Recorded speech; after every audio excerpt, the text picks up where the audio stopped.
We are talking about mono blue today.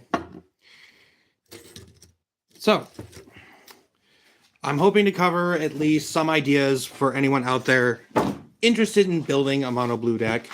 I have some interesting thoughts on some of the choices I have made, and some other one, I've come up with a couple that, at least a few cards I've come up with that kind of made me go, oh, okay, I've never seen this done before, but perhaps it can be done. So, first thing of discussions here, go ahead and leave a like, go ahead and leave a comment, please subscribe, share, and thank you all very much for coming upon this, whether it's live or even after the fact. I appreciate it nonetheless. So, we're going to start off with something that's very interesting. So, there's going to be a couple more, but the three that I'm going to discuss first off, you can use them all together in the same deck, just because, as a quick recap, Budget Commander is set up to where your leader of the deck cannot cost more than $2 in a print setting. So even if you have like the nicest version that's up there in value, so long as there is a print that is legally the price that you are set for, you're good to use. No problem at all. Then the remaining of the deck also falls under the same parameters, which is but the deck though, a print has to be under $1. So if it's 99 cents, you're good to go. And again, you can use any special prints that you have or anything else if you want to do a little showing off, so long as there's a print that is under $1. So, pressing into this. So, the first one is a card from the Kamigawa series. It's an older one. I believe it's the Revenge. I think it's Revenge. The card is called Tomorrow's. It's called Tomorrow. Literally, Tomorrow is the name. It's Azami's Familiar. Okay? It costs 5 colorless and a blue. It is a legendary creature. It is a spirit. It is a 1/5. Here's the ability. If you would draw a card, look at the top 3 cards instead. Put one of those cards into your hand and the rest on the bottom of your library in any order. Now, hey, buddy. Thank you. Thank you. What's up? What's up? So, now, the thing is here, where this ties in is to some abilities here that will work in contingent. So I'm going to move on to the next card that you could put in this deck, essentially. Sinai, Eye of the Storm. For 3 colorless and a blue, again, a legendary creature. He's a Degen monk. It's a flying 3/2. Whenever Sinai attacks, scry X, where X is the number of attacking creatures with flying. Stay with me on this, so I'm going to move right to the next one. The last one is Elegith Crossroads Augur. Yes, hello everyone. Thank you, thank you. So, 4 colorless, a blue and a blue for the Augur here. He's a legendary creature as well. It's a Sphinx flying and a 5/6. Now, here's where it gets interesting. If you would scry a number of cards, draw that many cards instead. So, going back to Tomorrow's ability, all right? Picture, if you will, say you manage to get either token flying creatures or even just couple extra flying creatures of normal cards. So let's just say a few birds and whatnot, right? So let's say you have Sinai who has flying, Augur who has flying. Follow that up with, let's say you have 3 tokens that have flying. So you have 5 cards, right? You throw Sinai into that plus the rest. So that's 5. Now you get to scry 5 cards, but Crossroad Augur says now you are drawing 5 cards, but Tomorrow's ability now says look through 15 cards in total and then pick your best 5. Now, this is something that can be really, really handy. It's essentially you are fixing the entire draw to your benefit. That's pretty solid all around. Now, talking about trying to get those flying tokens, there's another card you can throw into this. And again, these are just the three you should throw together to make this work. You don't necessarily have to, but it's a thought. So, talking about something that can give you flying tokens, one of the classics, and I call it a classic because I think it's a real great card in my own opinion. Hey guys, hey. Is Talrand the Sky Summoner. Okay? Talrand the Sky Summoner for 2 colorless and a blue. Legendary creature, Merfolk Wizard. He's a 2/2. Whenever you cast an instant or sorcery spell, create a 2/2 blue Drake creature token with flying. So, there's a way to get some flyers really quickly, especially if you design your blue deck to be a spell slinging type deck with instants and sorceries and those kinds of things. Now, if you want to gain advantage of this as well, there is a card that came out of, oh my gosh, it was the Murder Mansion set. It's the Case of the Ransacked Lab. So, 2 colorless and a blue. It's an enchantment labeled a case. Now, currently, the start off is instants and sorceries cost 1 less. It's not terrible. It's not too bad. But then, if you solve it, which there's a way to solve this, I think I have to look it up, but here we go. To solve, cast 4 or more instants or sorcery spells this turn. Easy to do in a spell slinging type deck. Then, when you solve it, whenever you cast an instant or sorcery spell, draw a card. So now you're getting a double benefit if you have Talrand with this Ransacked Lab enchantment in the works. So every time you cast an instant or sorcery, you will get a creature token with flying. Then you get to draw a card on top of that. Now, as I said before, if you have this out with Tomorrow, now you're looking at 3 cards, pick your favorite. That's realistically how Tomorrow's ability breaks down. Even this counts at your draw step, because if you draw, you look at 3 cards, pick your favorite, and shuffle it away. So that's something that blue is really, really good at, is draw manipulation, essentially. Draw denial, draw manipulation, tapping, removal. It's pretty solid all around as far as that goes. So there is an interesting sorcery here that can give you a lot of benefit too if you are just using, say, Tomorrow alone and not Sinai with the Crossroad Augur. Just as an example here. Theft of Dream. For 2 and a blue, it is a sorcery. For each tapped creature your opponent has in play, draw a card. So if you have facing a very aggressive deck that's throwing everything out, even if it's not necessarily at you, you can still gain a benefit out of that. There's another one, and it actually is at instant speed. It's the Watchful. For every attacking creature, draw a card. It's 2 and a blue at instant speed. I've used it personally. It's really good. So there are many draw ways to utilize Tomorrow's ability. And of course, there's a bunch of subsects you can use within Tomorrow to do that as well. Now, if you don't want to necessarily pay 6 mana, I mean, I get it. You don't have to, and you don't want to. But of course, trying to pay for a total of 9 mana for a partner pairing out of Commander Legends, that's kind of rough too. But especially now with the new Commander text bumping up from 2 to 3, right? It's pretty flippin' wild. I've read about that, and I'm like, oh gosh, there's going to be certain cards that are really going to matter now when it comes to cost reduction. Speaking of cost reduction, this is a card that I have shared with a few people who didn't necessarily, some knew what it could do, but I don't know if they necessarily knew what it could potentially do. So we're aware of the Commander tax as an example. I'm going to use that example here. With this particular card, a card called As Foretold. 2 and a blue. Enchantment. So at the beginning of your upkeep, put a time counter on this enchantment, okay?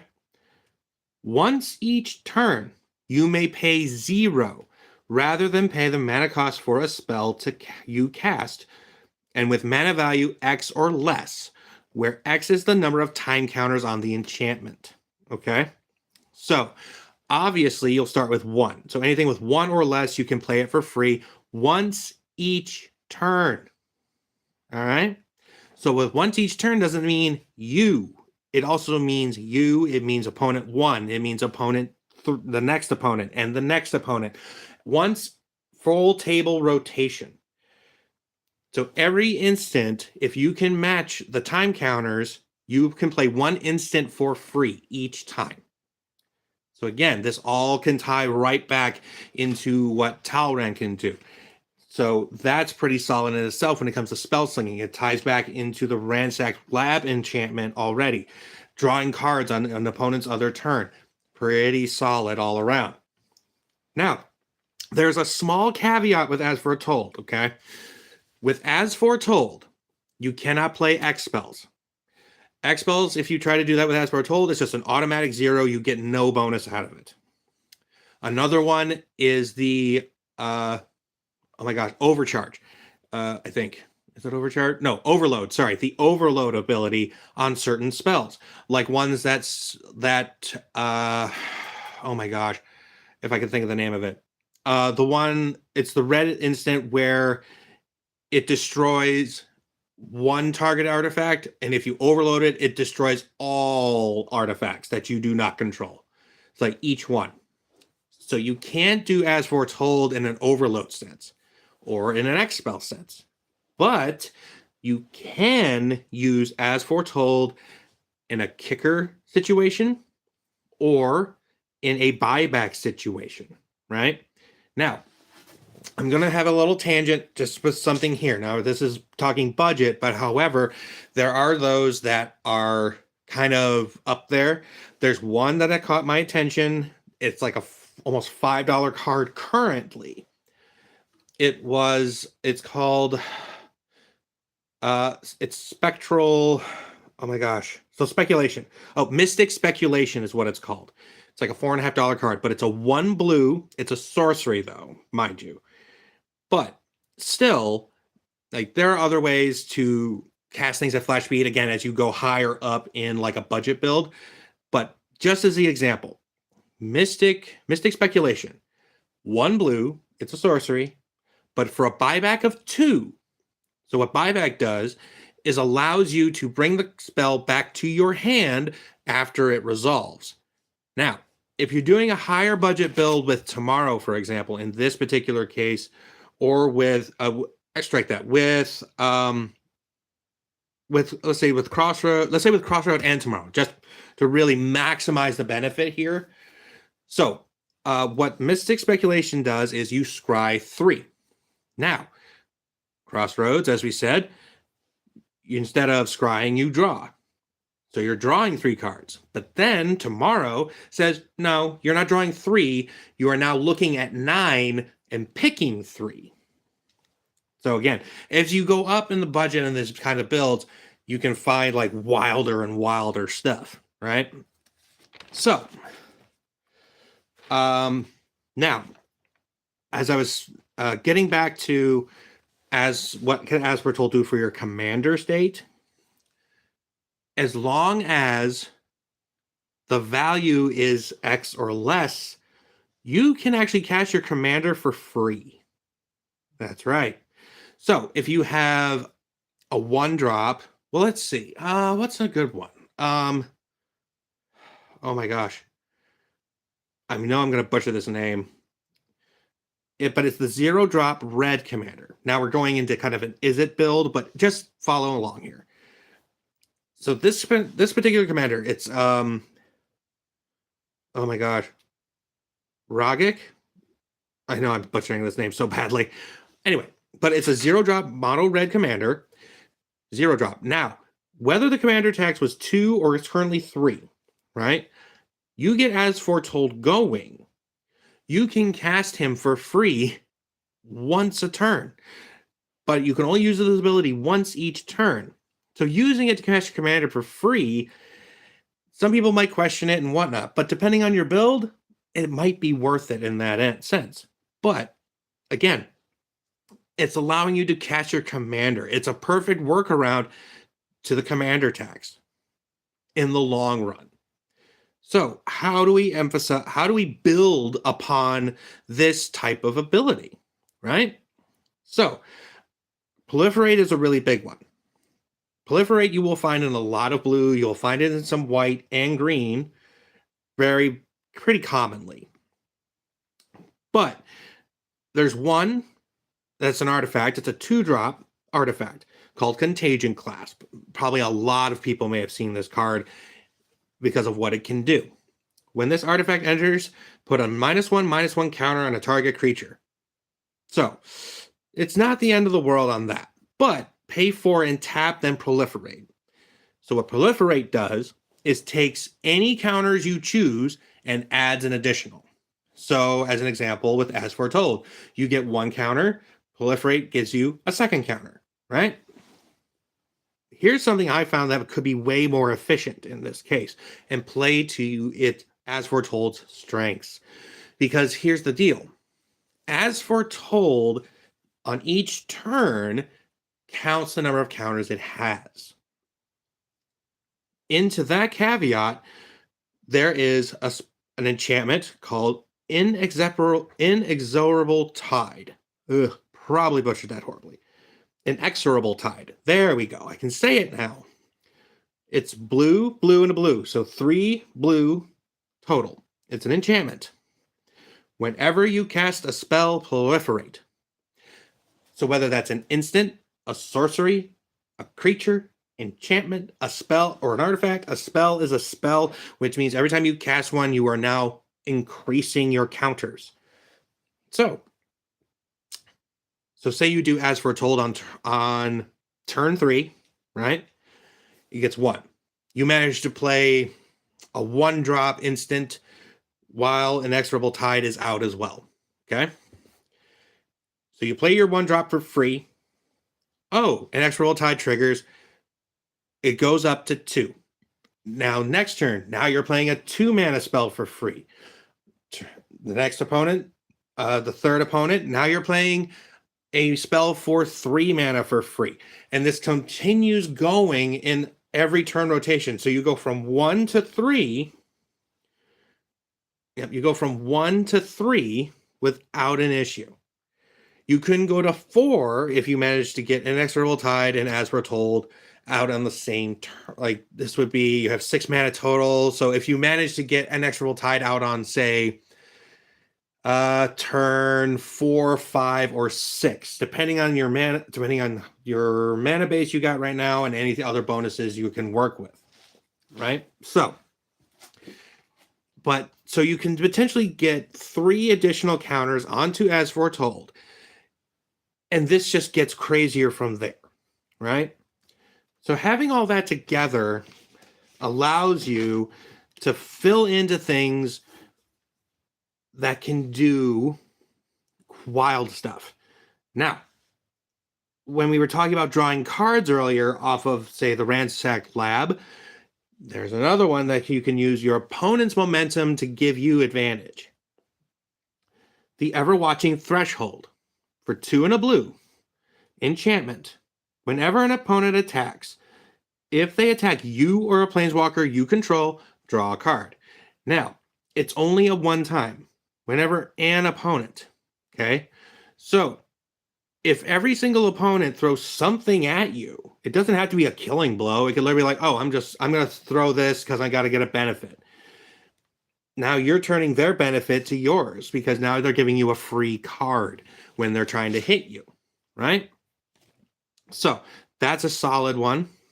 When we were talking about the scrying ability going into Augur, with Augur and with Tomorrow. Preordain. This card has come way down. I remember this thing skyrocketed when it got unbanned out of modern formats. But Preordain, it's 1 blue, again, a sorcery, but scry 2, then draw a card.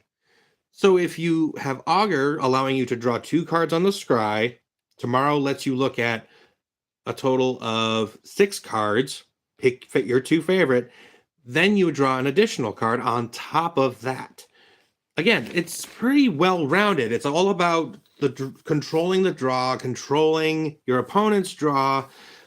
So there are ways to pretty much throw out all kinds of counter spells. Now, let's go with an additional things to discuss here. Now, there's another legendary creature here. It's a Kiora. Now, it's not the Simic Kiora. It's came out of, it's one of the foundation ones, I think, or an all-star one. It's been a hot minute, but it has a threshold ability. So here's what she does when she comes into play. It's for 2 colorless and a blue. She's only a 3-mana legendary merfolk.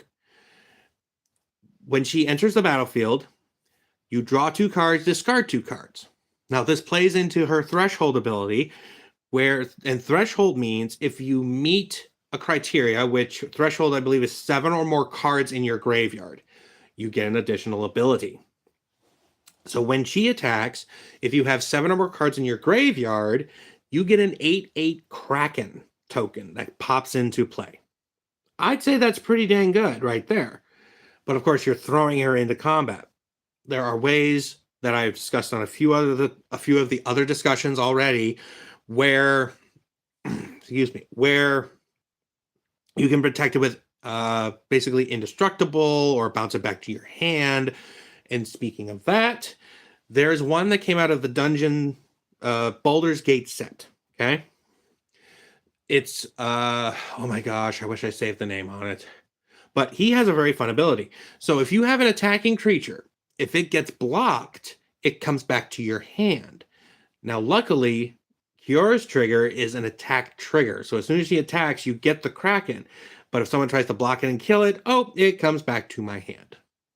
And some of the other cards we've discussed in this will allow you to replay her for free, right? So As Foretold is the exact card in this discussion on that sense.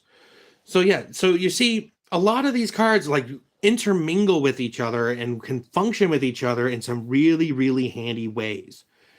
And you see that, I see that most often with blue decks. So they work interchangeably with each other because that's how it works. If there's lore buffs out there, mono blue pretty much is the controlling type source, whereas it all intermingles with each other, it ties together, and it allows you to literally overpower over a period of time. So that's kind of the deal with that one there. So what else could we talk about here? So now, if we go back to, let's say you don't want to use tomorrow, and say you just want to stick with the Sinai and a Crossroad Augur, okay, Elegeth. If you didn't want to use Talrand, and you wanted to be like natural creatures gaining that ability, there is so many flyers. Like it could mount into like the thousands of flyers, and it's just a matter of what can give you the best benefits, right?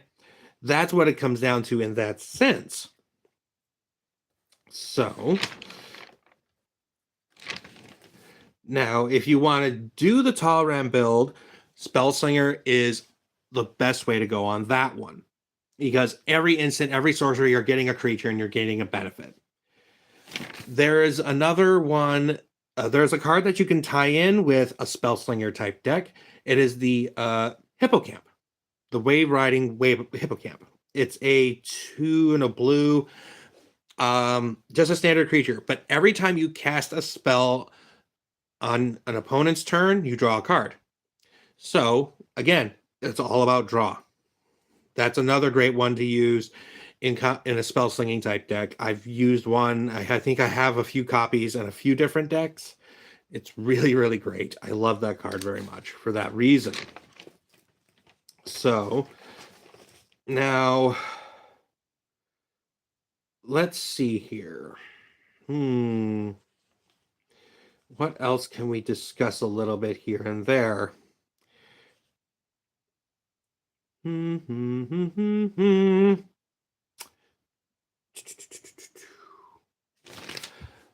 Now, oh my goodness.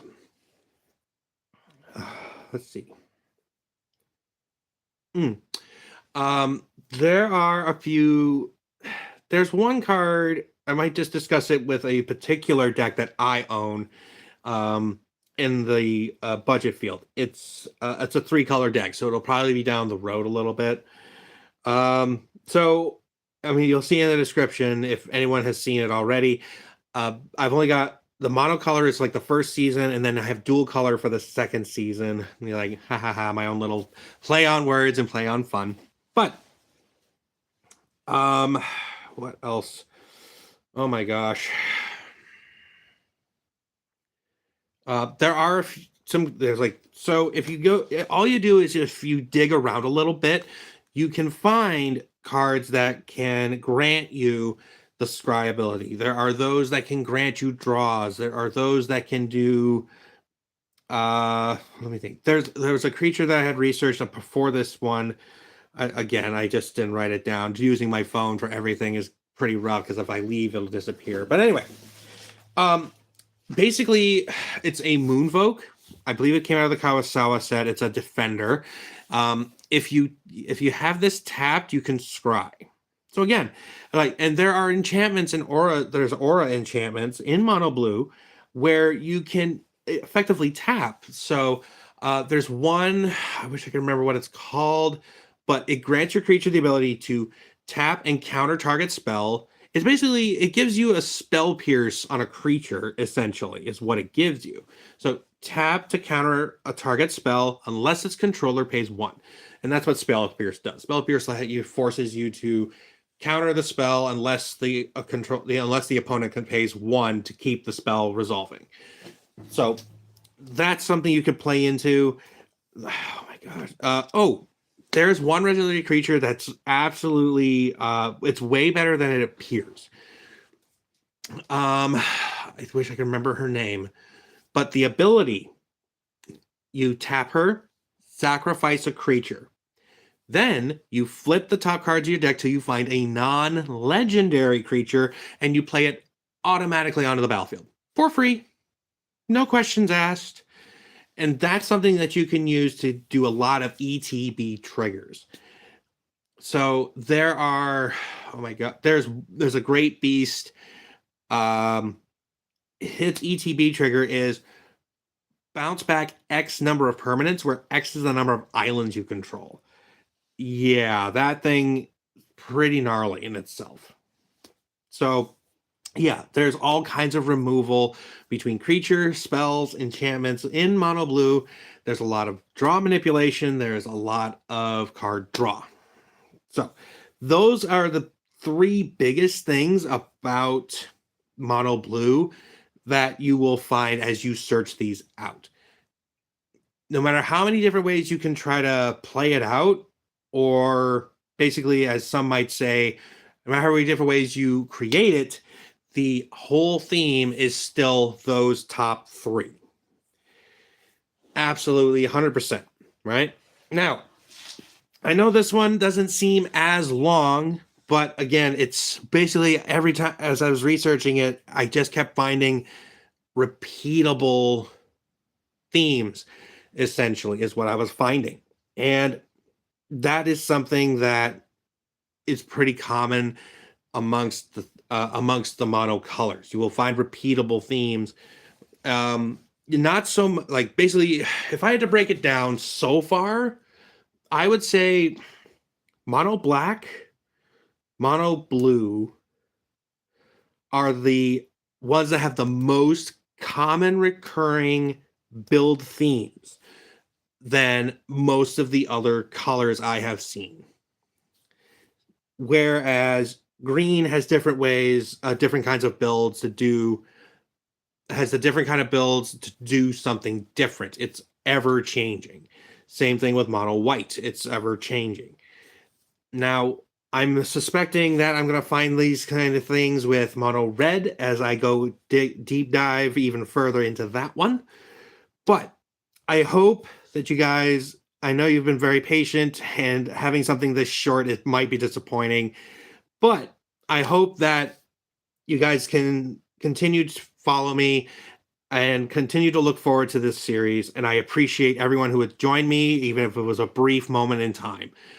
Hopefully, I'll get to come back and watch and enjoy this discussion a little bit. Throw in the comments about your thoughts on these kinds of things. So, like I said, if you want to go back to the very first one or pick your favorite color that you see on the list, throw some comments in there about what your thoughts are about certain cards and whatnot, right? I would appreciate it very much because I will most likely dig into those and use those once when we get into season 2. Right now, it's all budget build. So again, bear in mind, cards that are under $1 for the main deck, and for the commanders, $2 and less for the commander side of it, for the leaders of the deck. So again, but I will dig into those, and you might just see those potentially added on to the discussion as I continue forward. All right. So thank you all for being here. Thank you all for subscribing. Thank you all for watching, sharing, commenting.